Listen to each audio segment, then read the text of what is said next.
two more. The SIJ is going to be new, and then we want to review the Mills manipulation for the elbow. Those will be the last two. Anything else on the sheet, grab us in office hours or stuff to chat through. Okay? Y'all feel good with SIJ assessment and everything to this point?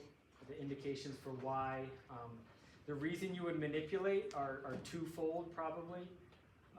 A hypomobile segment, it's stuck, it's not moving well, you palpate it, all the things that fit hypomobility to try to get it moving. Hopefully that's the streamlined thought process. Commonly in the SIJ and other joints, it can be so hypermobile that it can kind of get stuck. Whether it's out of place or out of alignment is another question, but facilitating proper joint movement is kind of the goal here. And so a quick stretch through that sometimes allows it. Sound good? Just like lumbar, thoracic, and all the others, you'll hear us trying to wind up to get to the SIJ and then produce a force through it. There's a million techniques out there. This is probably the one I've kept to the most, so we'll share this with you. Go ahead on your side, facing me.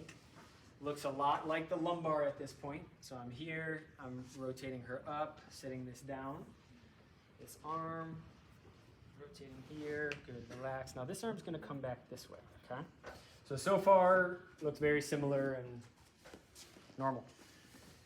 We would encourage you to keep the knee near 90, find the restriction, but the goal is this PSIS into L5, right? PSIS on sacrum. We're trying to manipulate through there. So my hand placement needs to be on that. Sacrum, not ideal. We're trying to, right? Sacrum's here. We're trying to throw the innominate that way. So this hand, thenar eminence, right on PSIS. Practice finding that.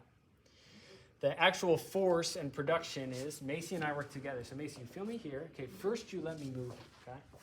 Stabilizing hand, SI joint. Rotate into the restriction.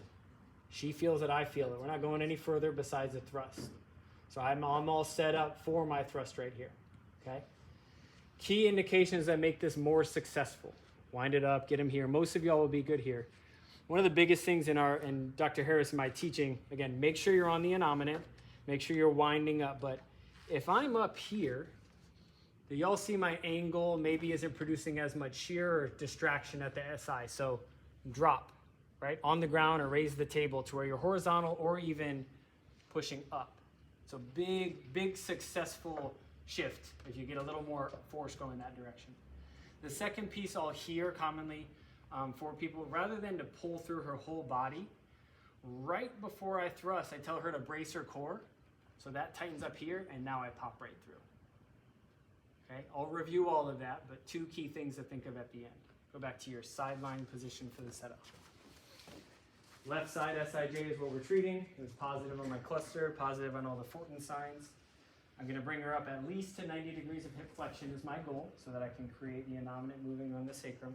I'm going to have her come a little bit this way, right there. I'm kind of trusting the brace is going to stabilize the upper part, if that makes any sense, versus really winding her up. Now I'm here. I'm going to go ahead and forearm to forearm. Make sure I can find the PSIS and kind of, this might even bother her a little. Yeah, I'm shearing it. So hey, you feel all that? Good. Go ahead and brace for me. Manipulate through. So it's just a wind up, pop through like that. You okay? Mm-hmm.